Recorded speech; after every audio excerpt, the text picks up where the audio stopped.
hear that sound. Once again, I'm coming around to do a show. Got things I want you to know. My name's Mischke. Hooty hooty hoo. I said a hooty hooty hoo.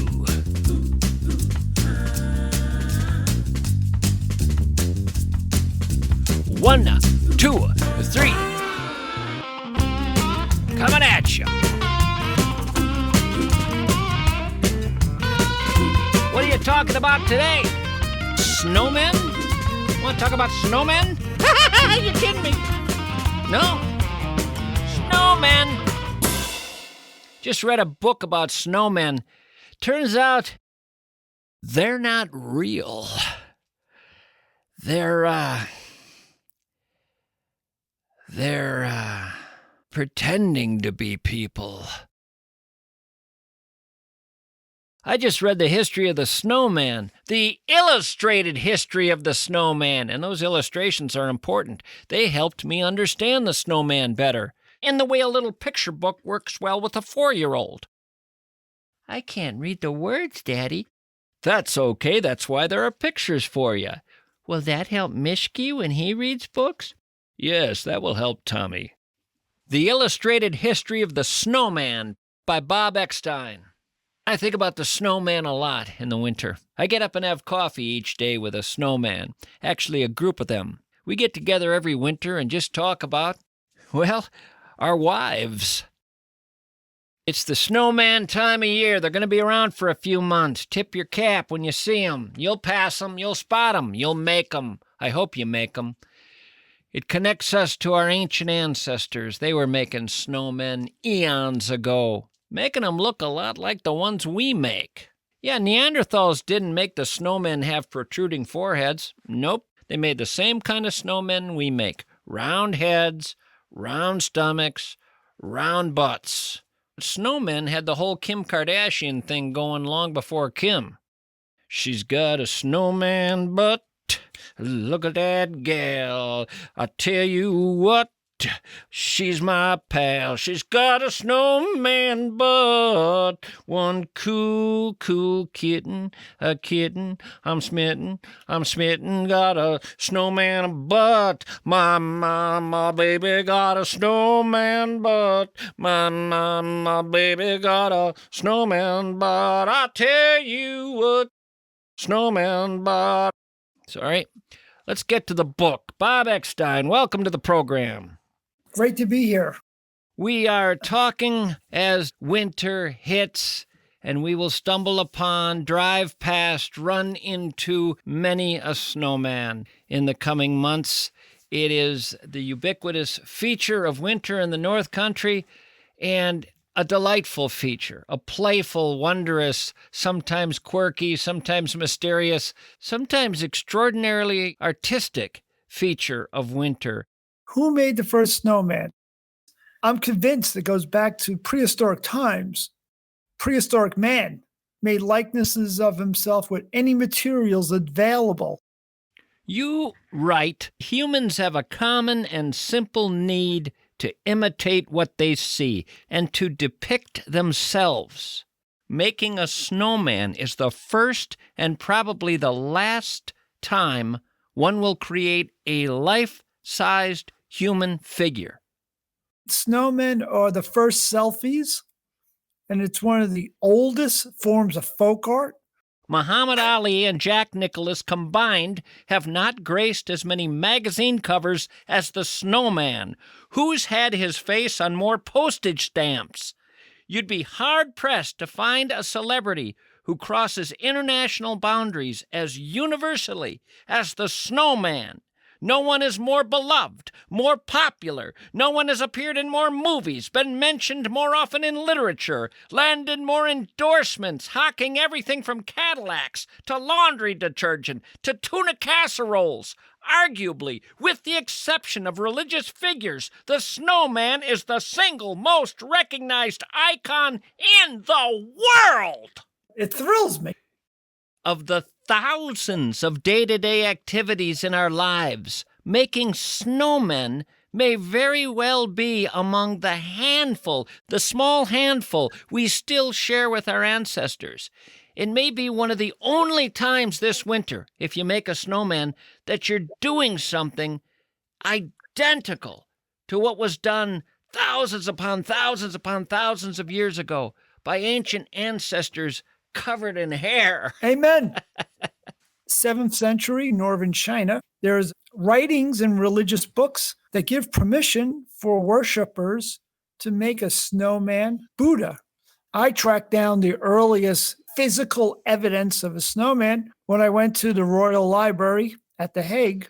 And eventually I found in the margins of an illuminated manuscript from 1308 an illustration of a snowman. Michelangelo made a snowman on commission once. If you go back in time, it's very much less a children's activity. Before Frosty, you have stories about snowmen that are very adult in nature. He was sometimes used like fables to depict something serious. Wasn't there a picture from your book of some movie starlet with a sexualized snowman? Yeah, there was even snowmen in all these slasher movies from the 1980s. Well, I wanted to ask you about that. You write in your book that there are 24 movies with snowmen in the title, 6 movies where the snowman is the killer. You know, one thing about the snowman, it shows up in all these places because it's royalty free. And that's the reason why it showed up so much in advertising. There was no cost to grabbing the snowman. Right. So it was like sort of a lovable character or sort of an everyday figure we could relate with, sort of a hapless guy who would be splashed on or knocked over by a kid on a sled. There was that likability. And then in the 11th hour, when Madison Avenue couldn't think of an idea for an ad, just bring the snowman in and he'll hawk soup. It was a convenient, cheap solution. You could kind of mold the snowman to any personality you want very simply. It's very easy to make this kind of pile of snow all of a sudden have a smile. I was astonished at how many ways the snowman has been used in advertising until I went through your book, looking at the different illustrations, seeing all the different ways it was used. I had no idea. It has been a tool in advertising unlike anything has been a tool. I don't know if there's anything used as much that would be in human form or be anthropomorphized. You and me could try to think of a list, but we might wind up with the snowman at the end on top of the list of how frequent it was used. The reason Frosty the Snowman was written, it was a pure money grab. Rudolph the Red-Nosed Reindeer had become a hit for Gene Autry. And a lot of people in the music money-making business said, "You've got to be kidding me. We've been working on all these different songs, and that's the one that's getting a guy rich?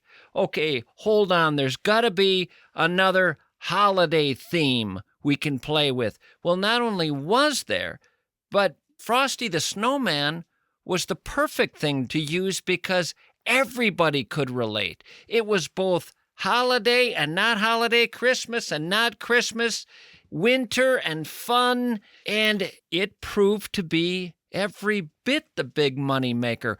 About 4 years difference with those two songs? Yeah, and then after that, they tried to cash in again with Peter Cottontail.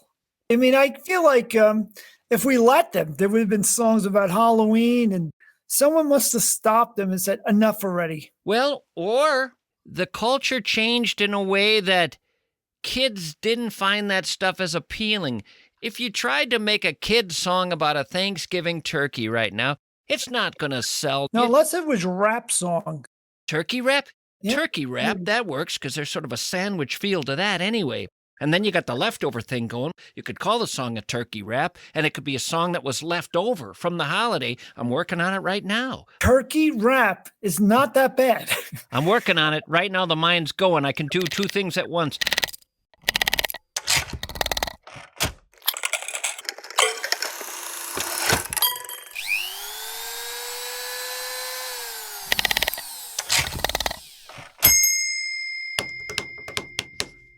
Tom the turkey. He took a beatin', a family of 4. It was Tom they were eatin', teeth in his side, teeth in his gut, but they did not cook him well. And I tell you what, Tom jumped up screamin', he jumped up steamin', swearin' to all that he was gonna get even. He would teach them all that a turkey has rights. With each of them he would be turnin' out the lights. Hey, one by one he got them in their beds. A beak through the heart, a beak through the head. The moral of the story is obvious, son. Make sure your Thanksgiving turkey is well done. Well done, Tom. Well done, Tom. Oh, welly, welly, well done, Tom. You got sister, mother, father, and son. Ha!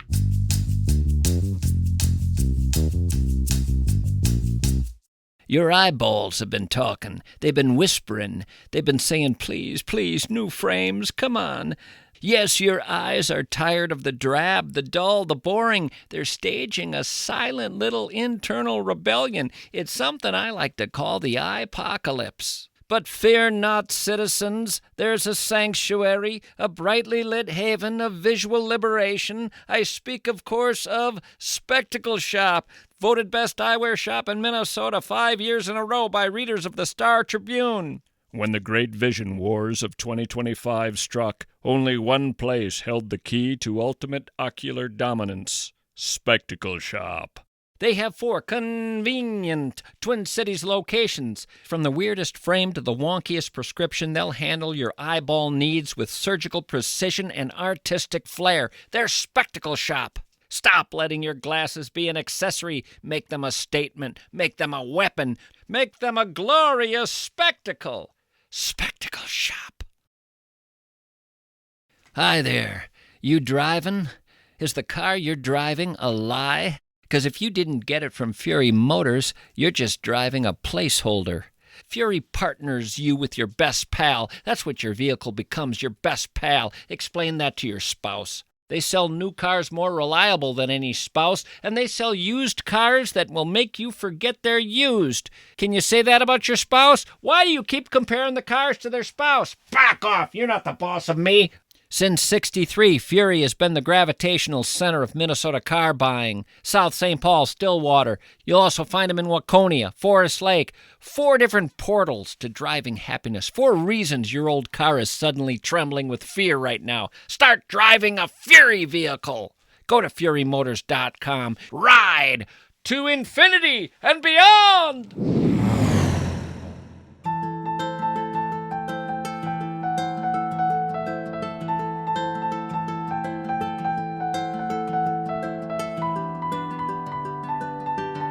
When Frosty came out as a song, what year was that? 1954. Wasn't Autry's Rudolph a 40s song? I'm going to look it up as we speak. I think Autry did Rudolph the Red-Nosed Reindeer in the 40s, and then 4 years later, Frosty comes along. You cannot overstate what happened in the 50s with Frosty, with snowmen, with advertising, with television shows, more so in the 60s, continuing into the 70s. I mean, right now, every day of the week, you can go to eBay and find close to 40,000 items with a snowman theme. 40,000 items for sale, and there'll be 40,000 tomorrow and 40,000 the next day, and they'll be different. I have 800 items in my attic. Why are they in your attic? When you collect something, you should get them out in your living room or dining room or somewhere you can see them, your study. We did do that, and it overtook the house. There was no more living space. When you look at your book, you can understand how you could have so many artifacts.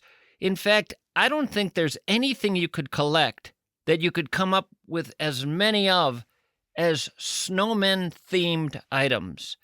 I really don't know what to make of it. I closed your book after finishing it saying, my God, has anything ever taken over a culture more dominantly? Maybe Marilyn Monroe for a stretch there. By the way, has anybody ever really played up more of the feminine qualities of this snow person?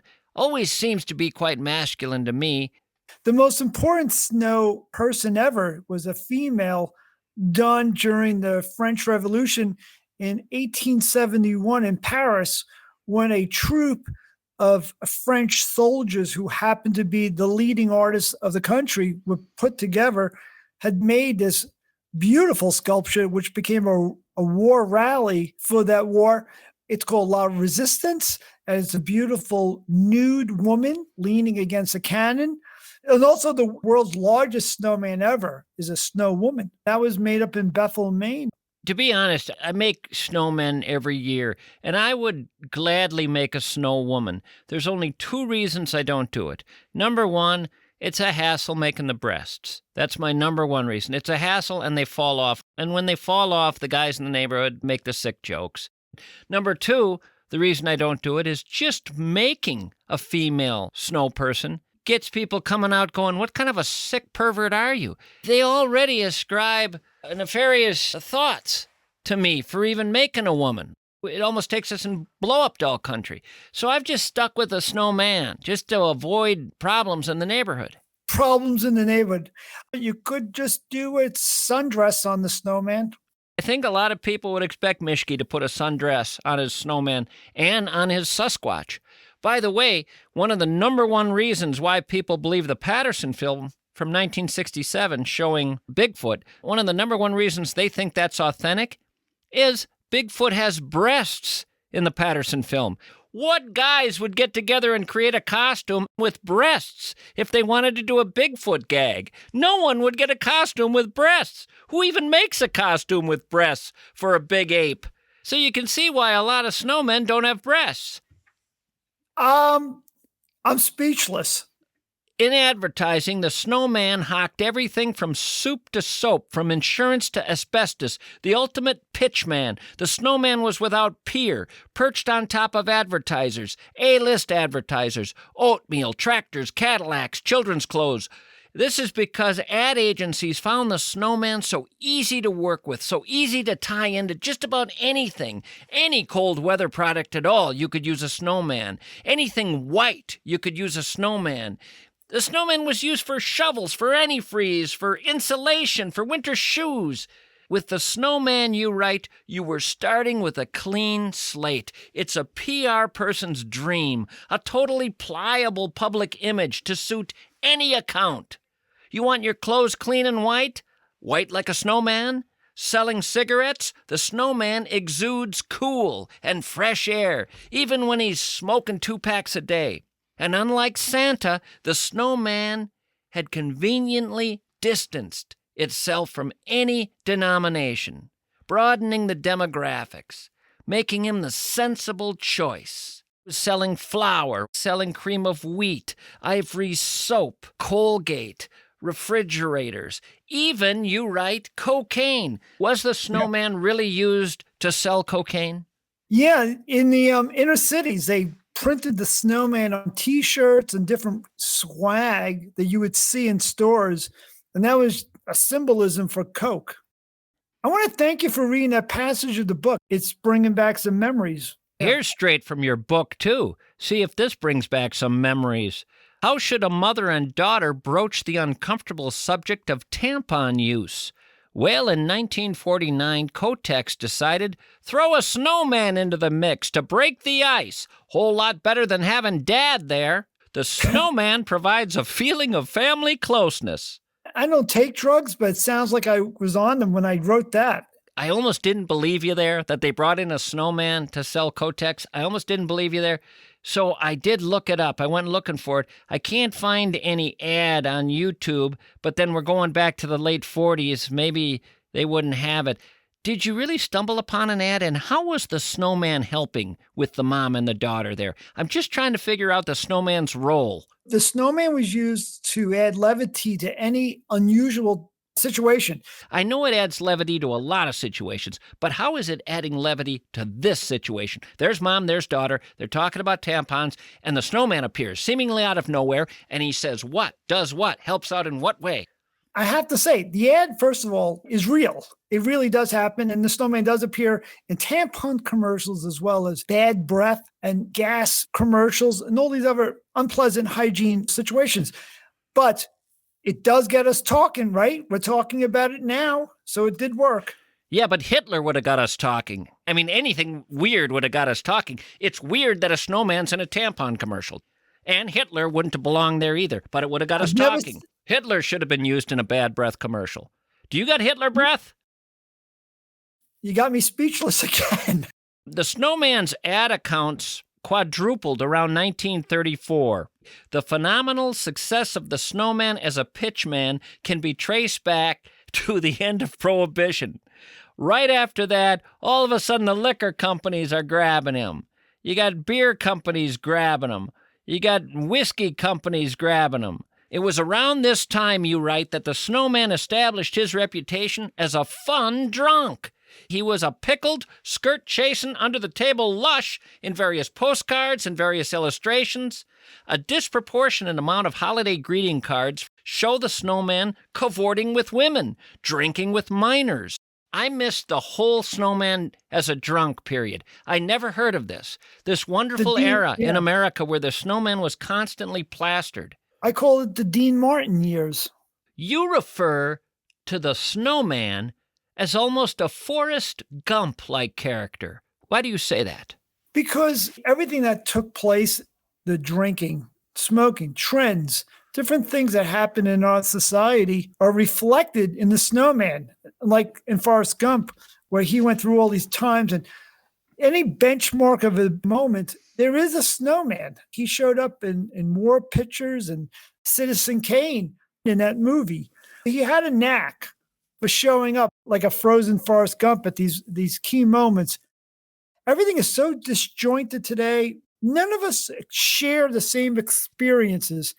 The Frosty the Snowman show was popular because it only aired once a year, and collectively people watched it in front of the set so they don't miss it. The problem now with any type of iconic holiday special or anything like that is that we can watch it anytime we want. You and me could watch a DVD of something in July. It kind of ruins its specialness. Yeah, I will say this, though. There is no replacement for the snowman. There's no high-tech replacement. There's no internet replacement. It still is the same as with our prehistoric ancestors. You go outside. The stuff that has fallen is sticky this time, not powder. You right away are thinking, this is the snowfall where I should make one. And there is no alternative to that moment in this high-tech industrialized world. It's the same thing it's always been. With your hands, you start molding this stuff, and you decide yourself what it's going to look like. And when you're done, if you've put it in your front yard, people driving by will see it, maybe admire it, maybe smile as they pass it, maybe say that guy really knew what he was doing, or look at that goofball, look how he dressed that thing up, look at how big he made it. There's no substitute for those experiences. There's a staying power to the snowman, decade after decade, century after century. One obstacle I see, though, is children wearing mittens, not being able to operate their iPhones. Could we get them away from their iPhones long enough to go out with gloves and not being able to handle their iPhones? You know what I mean? It's sort of a thing that I'm being serious. I don't know if kids can embrace a tactile activity like making a snowman. They can if we allow them to bring their little smartphone with them to the snowman experience. And here's how you do that. I learned in your book there are, count them, 90,000 YouTube videos right now that are just on how to build a snowman. 90,000 YouTube videos for something that you shouldn't need to be taught.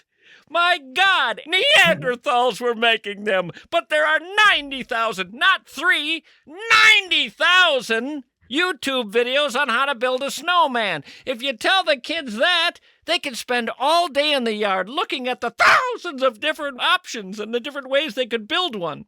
How to build a snowman. Yay! Okay, so the first step is to pack a snowball, and then you'll roll it to make it into a big snowball.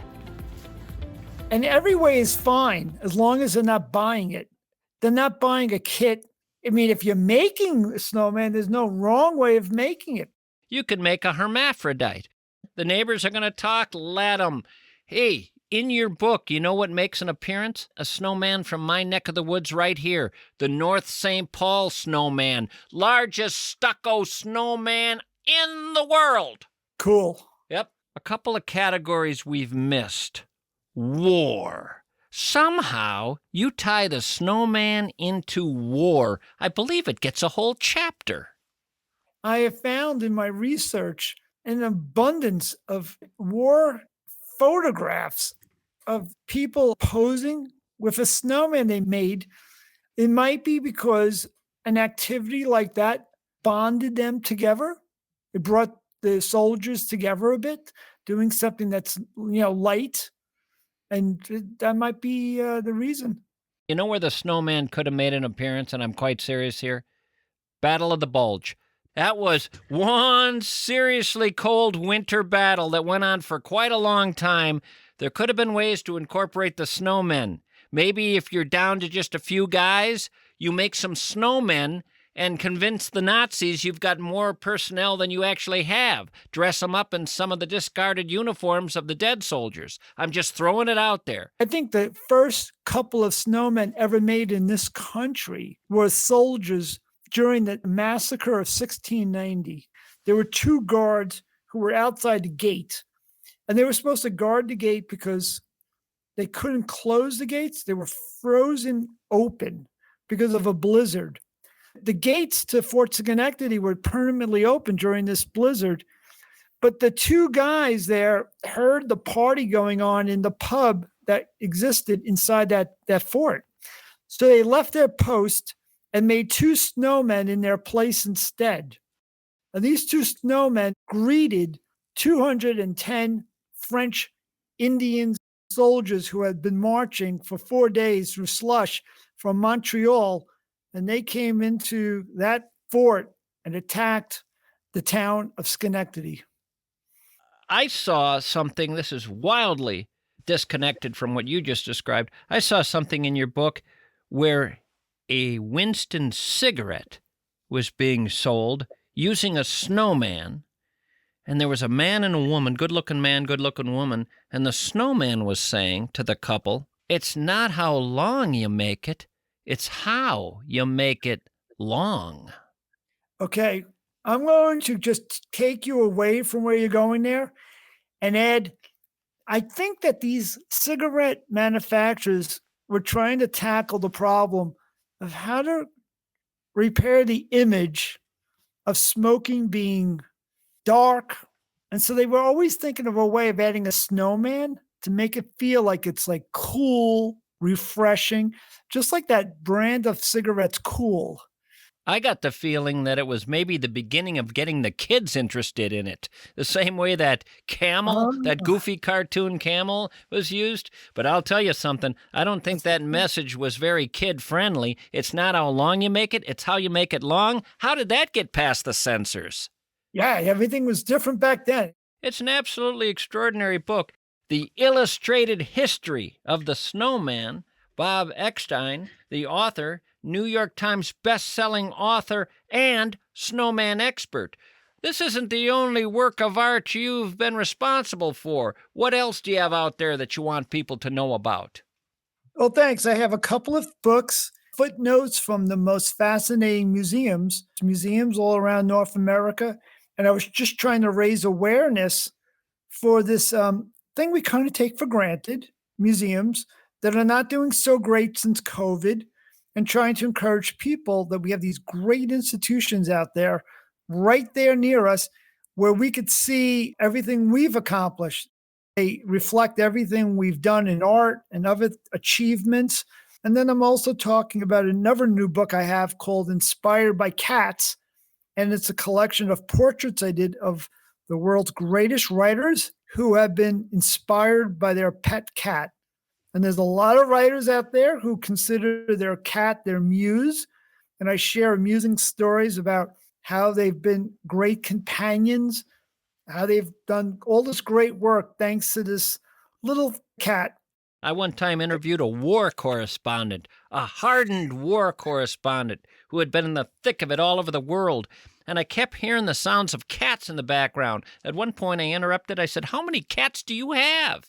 He said, "I have 9. I said, "Why do you have 9 cats?"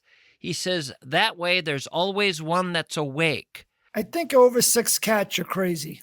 Hey, I had a neighbor come to me, and I had to sign a petition allowing her to have 6 cats, more than the city allowed, so she had to get signatures from the neighbors.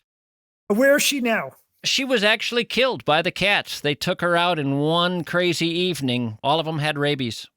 Yep, I thought so. Well, I've enjoyed our time together. I wish you all the best. Certainly have a delightful holiday season. I just enjoy the fact that I had a good laugh with you. If we didn't record this, I wouldn't consider it any less. Oh, well, that's very kind of you to say. I love that. That's a delightful comment. Thanks so much. I really enjoyed this. I did as well. Bye-bye.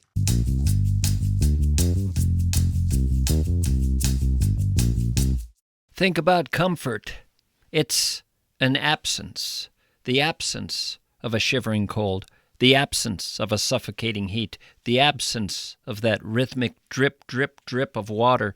We spend our lives navigating visible problems, traffic, bad haircuts. But the truly disruptive forces, they're invisible. The silent threat of a cracked pipe in the winter, the creeping menace of a failing furnace, the unseen agony of a boiler on its last legs. Since 1918, Minneapolis-St. Paul Plumbing, Heating, and Air has been making problems disappear. Your problems. They've been the silent guardians of your home's inner workings. They are the best. They're the legends. They're the ones everyone knows. MSP, Minneapolis-St. Paul Plumbing, Heating, and Air. Stop waiting for the drip to become a flood. Stop waiting for the chill to become a crisis. You're hiring people who make sure your home's invisible forces are working for you. MSP, Minneapolis-St. Paul Plumbing, Heating, and Air. When a loved one is living with dementia or Alzheimer's, the world can feel overwhelming. The choice of their care should not add to that feeling. It should be a source of peace. That's why there's the Wellshire Memory Care Center of Bloomington and Medina. Imagine a place where every architectural detail is designed not just for safety, but for dignity. From the moment they leave their private room, your loved one is never out of sight of the caring, dedicated staff at the front desk. This isn't supervision. It's a silent, comforting promise of help, always available, always there. The environment is like a familiar embrace. It's a beautiful, thoughtfully designed town square environment at the Wellshire, a place where your loved one can enjoy a scoop of ice cream at an ice cream parlor, catch a classic film in the cinema, feel pampered at the barber or hair salon. It's community. The Wellshire creates comforting community, which brings joy, which allows you to feel peace. The Wellshire knows the spirit never forgets how to enjoy life.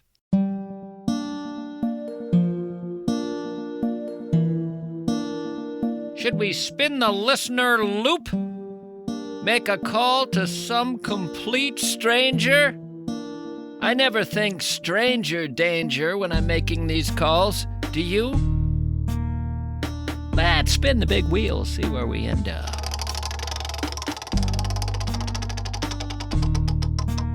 Whoa, that's a long ways away.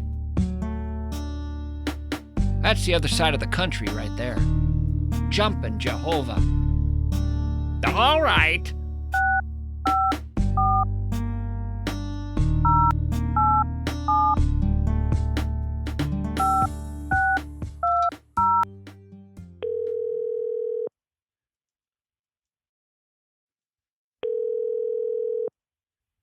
Hello?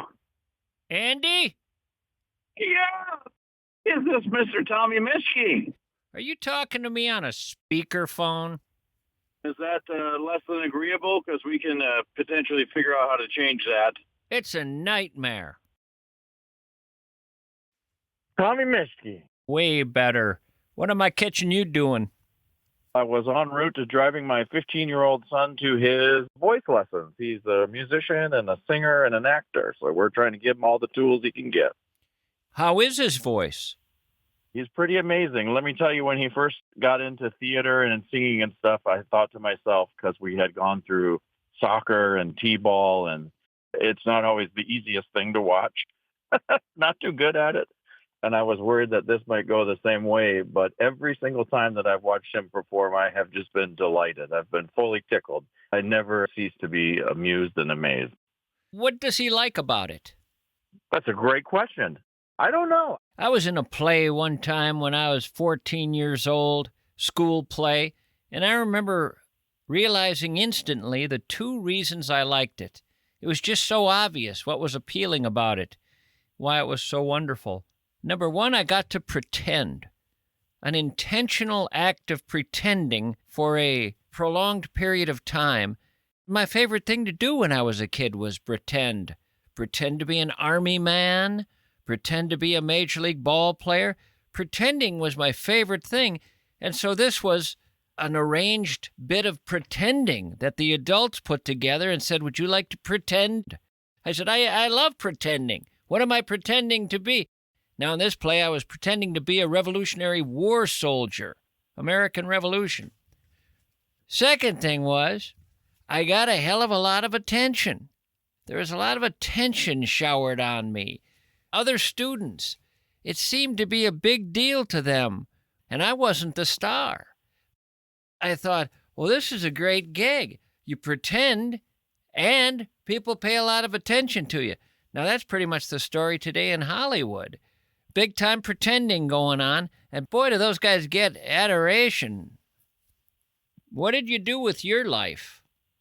I don't know if you remember back when Brown Institute was over there on East Lake Street, but I went there for radio and television broadcasting. When I was in high school, I would stay up late and listen to you on the radio, and eventually I went to school for broadcasting. And then I found music, people who were in bands, and I just fell in love with like punk music and the ethos of that type of music and the community involved. And I went on the road and I toured with a bunch of bands, and I did that for several years. And then I moved to Florida, where I met my wife and started a family. And now I work for the government here in Gainesville, Florida, work for the city. I'm part of the public works team. And my wife and I are in the process with some good friends and neighbors of starting a band. We're kind of a bluegrass band, and we do that a few times a week.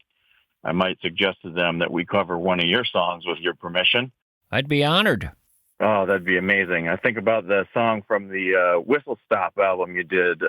Thoughts rose high above those crazy mountains, and I swear they touched the sky. I think about that song a lot, so thank you so much for doing that one. For doing all of them, really.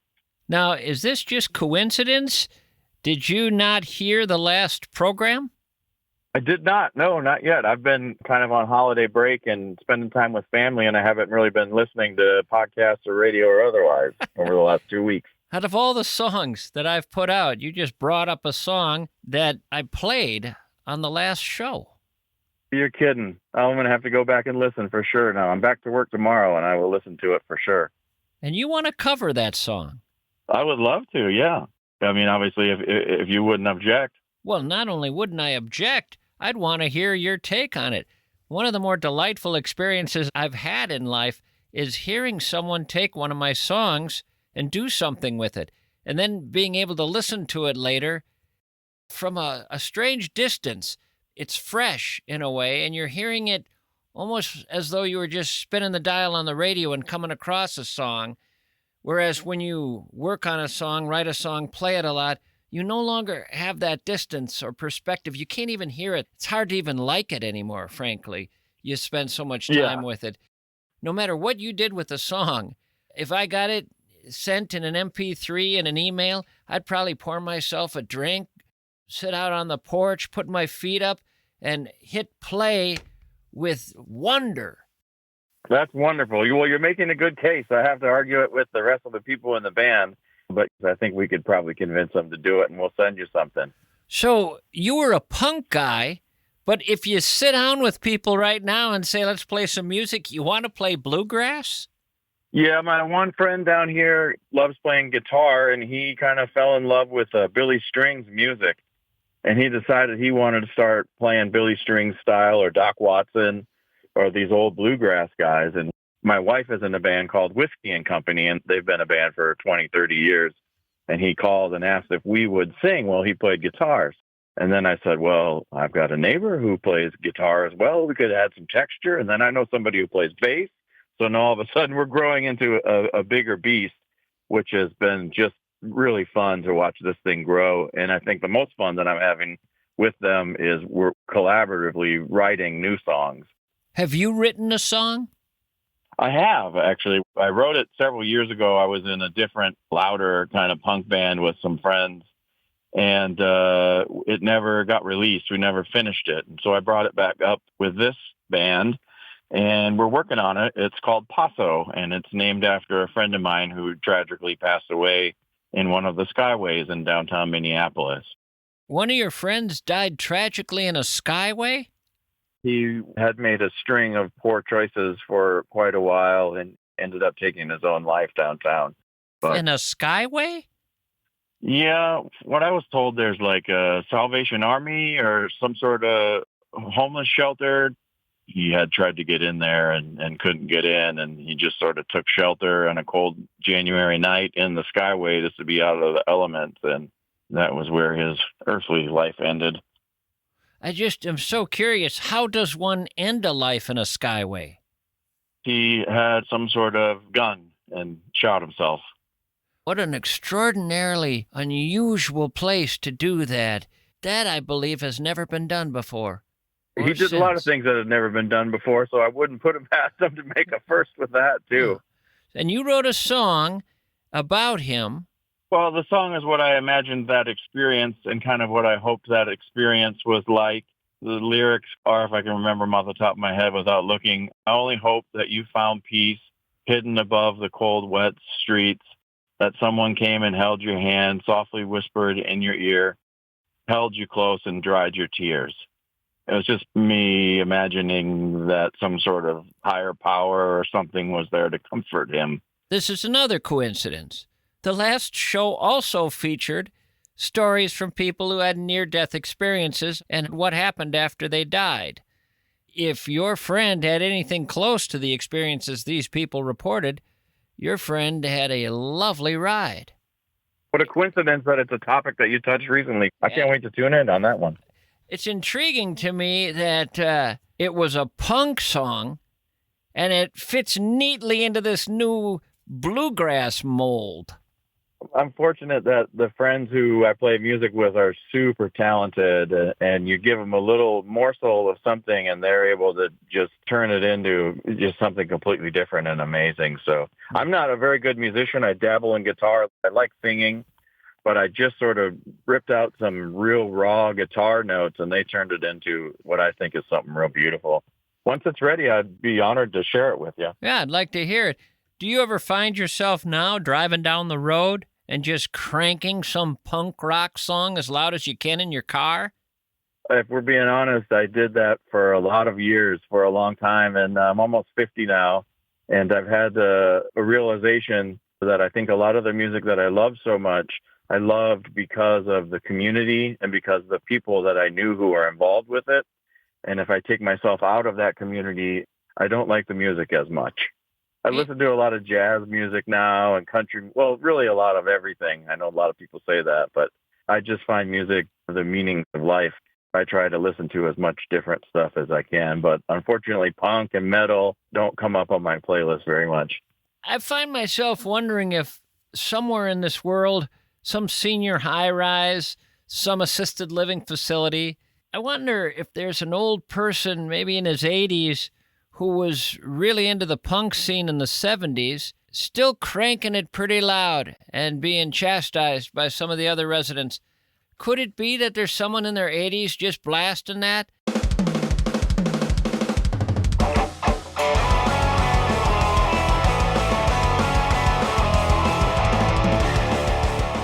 Absolutely. Absolutely. There has to be. In fact, I would argue that there's older people that are some of the original punk rockers are still out there making the music, you know? I'm pretty sure they all died. Well, I think that was the path for many of them. That lifestyle isn't always conducive to longevity. Who's the oldest punk rocker alive today? Iggy Pop is still alive. James Osterberg. Heck yeah. He's definitely one of the older ones. He's definitely blasting it. 1947, the year he was born. Keith Morris has got to be getting up there. He was in Black Flag and the Circle Jerks. I'm struggling with the fact that there was a band called the Circle Jerks. The Circle Jerks had an album called Group Sex, and I used to work for the Minnesota Twins in their ticket and information line, which was underneath the field in the basement of the Metrodome. And we were all given cubicles, and on the cubicles were pinned like who's pitching on what day, what the lineup is, what ticket prices are. So if you called and you had a question about the Twins, ideally somebody sitting there would have the answer posted on their wall and you'd be able to help people out. Well, I was working on a particular weekend, which was the Kirby Puckett weekend when he retired. And Kirby Puckett, I think, was the vice president of the Twins at the time. And I met him a handful of times, and he was always very kind to me. But Bob Costas, this particular weekend, was hosting the whole weekend. And I came into work wearing, I used to have 2 green mohawks and a whole tackle box of piercings in my face. And I, on this particular day, was wearing my Circle Jerks Group Sex T-shirt. And I went down to the stairwell to go to the cafeteria, and there was 3 or 4 large gentlemen blocking the stairwell. I couldn't get down, and in the middle was a little short guy. And I said, "Excuse me," a few times, and finally they let me through. I went and got my food and had the same experience on the way up. They wouldn't get out of the way, and I said, "Excuse me," a few times. And the little guy in the middle kept staring at me like I was insane. Turns out I come into work a couple of days later, and I am told by the supervisor that all the ticket and information line folks at the Minnesota Twins now have to wear uniforms, and you have to purchase a Twins jersey as your uniform because somebody, and I'm not pointing fingers, he stared right at me, was wearing a Circle Jerks Group Sex shirt, and it really offended Bob Costas. You ticked off Bob Costas. And now all the Twins employees have to wear uniforms. That's sort of a badge of honor. You were really bothered by that T-shirt, huh, Bob? Yeah, I think there are times when you need to be more aware. Well, he says you were looking at him like he was insane. He should have backed off. Well, you weren't getting out of his way on the stairwell. He had a bit of a chip on his shoulder. What did you want to see done to the young man? Hasn't he been punished? Yes, he has. It's embarrassing. Because of him, everybody has to wear a uniform now. I can't remember ever taking it personally.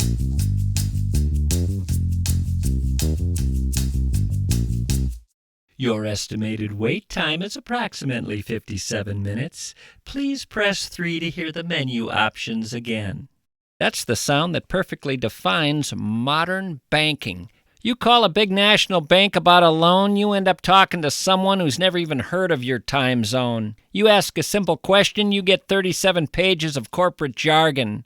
They might have branches in all 50 states, but they understand nothing about here, right here, your community. Switch to North American Banking Company, a community bank that understands you. North American Banking Company has 6 convenient Twin Cities locations. They believe when your banker is your neighbor, your loan gets approved faster, your mortgage makes more sense, your money questions are answered by someone who actually gets what you're talking about. North American Banking Company is as sophisticated as the big guys, as secure, just as technologically advanced. They just want the human brought back into banking. It used to be there. Tired of feeling like your bank treats you like a stranger? Choose the bank that knows you as a neighbor. Choose North American Banking Company. North American Banking Company. Member FDIC, Equal Housing Lender. Josh Arnold has over 4 decades of staring down recessions, bull markets. He's the most experienced investment advisor you're ever going to run into. He's who you want to be talking to about your money. He's advised on mutual funds, retirement plans, the whole chaotic carnival. He's done it all. He's shown people the path to security. You ought to call Josh Arnold right now because you don't get a measly 5 minutes for nothing or 10 minutes for nothing. You get 48 minutes on the phone with him for nothing. You can hang up, no obligation, disappear, never talk to him again. But 48 minutes on the phone with Josh Arnold could change your life. Stop trusting your future to a nervous kid with a spreadsheet, a guy named Lenny. Get 4 decades of wisdom from Josh. Stop waiting, start dialing. 952-925-5608. Investment services offered by Josh Arnold Investment Consultant LLC, a security and investment advisor. Past performance is no guarantee of future results. All investments involve risk. Tommy Mischke is a paid endorser.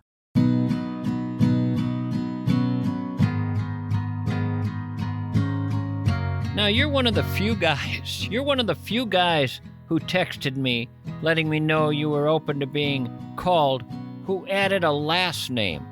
Am I pronouncing it right if I say Schwitch? Schwick. The CH at the end, you don't make that, because I liked Schwitch, as in Tarleton smokers would rather fight than Schwitch. Are you familiar at all with the old Tarleton cigarettes advertising campaign? I am not, no. Very unusual. The ads that would run would feature someone with a black eye, someone who had been popped, and they'd have their Tarleton smoke, and they'd be looking at the camera and saying, "We Tarleton smokers would rather fight than switch." The idea seemed to be that someone was trying to get them to smoke another cigarette, a Winston, a Marlboro, I don't know, and they said, "No, I'd rather not." Somehow we're supposed to believe that person said, "You know, them's fighting words. If you're not going to smoke Winston, come outside." And they put up their dukes and they fought it out, and the Tarleton guy got a black eye out of the deal, and he said, "I don't care, I'm still smoking Tarleton." Us Tarleton smokers would rather fight than switch. Join the unswitchable smoke Tarleton. Tarleton smokers would rather fight than switch. Cigarette ads used to have quite the effect on me as a kid. They were on television. I remember one guy, he was an old gold filter smoker, and he was an independent guy with an independent mind. That's what they said about him. He had his own plane, and he flew into the bush country. I remember the ad, and he got out of his plane, and there was a song that was playing at the time saying, "He's an independent guy with an independent mind, a mind of his own." He's an independent guy. He likes to set his own kind of style, doesn't care what's in or new, chooses things to suit his taste, couldn't care what others do. He's an old gold filters man. Just an ordinary guy with an independent mind, a mind of his own. He's an old gold filters man. And boy, did I want to be an old gold filter man. My brother would give me a note and send me down to the bar to get him some smokes. I'd have to give 50 cents to the bartender, and he'd go over to the machine, get a pack of smokes, hand it to me, and then I was supposed to head back and give it to my brother. Sometimes I'd sneak a couple. I'd tell him that was the cost of sending me down there. And boy, there was nothing like the feeling of walking around my neighborhood at 12 years of age with a cigarette, smoking it, or pretending to. I actually didn't inhale because I couldn't do it without gagging, but just the act of bringing the cigarette to my mouth and blowing smoke out of my mouth, I couldn't tell the difference between me and an 18-year-old. I was 18 in my mind, and I assumed other people were looking at me and saying, "Look at that cool 18-year-old. That guy's got to be at least 18. Look at that guy right there. I bet he's a interesting, cool guy to hang with." Meanwhile, what they were actually saying is, "What a dork." I noticed something a few years back. I'm a big baseball fan. Going to baseball games, all the advertisements used to be for cigarettes and alcohol, and now they're all for cancer doctors. What is happening? That's really depressing that you'd see ads for cancer doctors. Maybe it's a Florida thing. We go to the Rays game, and they post a lot of billboards in the outfield for cancer doctors. Pick me, I'm a good cancer doctor. No, I'm better over here. They got to get their name out there. Most of my people go 5 years. I don't think these other guys' patients make it 5. Mine do. 5 years. I'd rather get punched in the face than change doctor. You need a name for your band. We are currently working on it. We had a spreadsheet with about 50 or 60 names on it, and I made a ranking system and a scoring system. We had a few of them that we liked. One of them was Friends and Neighbors, because literally the people in our band are all of my neighbors, or we're all neighbors. That's the kind of name Mr. Rogers would come up with for his band. A former punk rock guy comes up with a band name, Friends and Neighbors. And then I'm a big Mary Oliver fan, and I wanted it to be called Soft Animals. Soft Animals? That's actually a disturbing name. I don't know if you're a little kid cuddling with a teddy bear or if you're going around pressing on creatures to see what they feel like. I took it from the Mary Oliver poem, The Wild Geese, where she says, "You do not have to be good. You do not have to walk for 1,000 miles on your hands and knees repenting. You must only let the soft animal of your body love what it loves." The soft animal of your body. But I think you're right. That one probably didn't make the cut, because out of context, it might give people a weird impression. I think you got to put a little punk back into the name. Maybe Mary Oliver's illegitimate son. I'm going to send it over to the band, and we'll send you a copy of our first record. Mary Oliver's illegitimate son. I'm actually into that. I know it beats Soft Animal. Say we just ask AI to come up with a band name. Give me a band name no one else in the world has that would sound really cool for a Florida bluegrass band. Here is a unique band name that combines the classic sound of bluegrass with a distinct Florida flavor, and which I am confident no one else is currently using. The Cypress Keys Revival. The Cypress Keys Revival. That's actually pretty good. I actually kind of like it. Yeah, no one else has it. The Cypress Keys Revival. Oh, I appreciate that. The main guitar player in my band and I, last year, 2 years ago, we hiked through the Everglades in the state park called Big Cypress. We hiked for 30 miles in like knee-high water for 2 days, 2.5 days. Listen to AI's idea of why this is a good name. It evokes the swampy, deep south imagery of Florida's interior, grounding the band in a natural southern setting suitable for bluegrass. It suggests the energetic, spiritual, and traditional nature of the music, blends the rustic woods feel with the unique beach island identity of Florida, making it distinct from traditional Appalachian bluegrass names. I like it. I think it's good. I just got to convince 4 other people the same. It's going to be tough. You might want to just stay with Mary Oliver's illegitimate son. Well, send me your music if you ever are able to, and if you ever record thoughts of you, I'd sure love to hear it. Absolutely will do that, and thanks for that permission. We'll share it with you for sure if we get it done. Great visiting with you. Glad I got a hold of you. Hope to talk to you again sometime. Yeah, Mischke, thank you so much. And listen, thank you so much for all your years of service to broadcast and entertainment and education and all the wonderful things you do. You make a weird old dude like me feel a little bit more at home every time I hear you. So thank you so much. That's very nice to hear. Thank you for saying that. All right, sir. I appreciate you. So long now. All right, take care.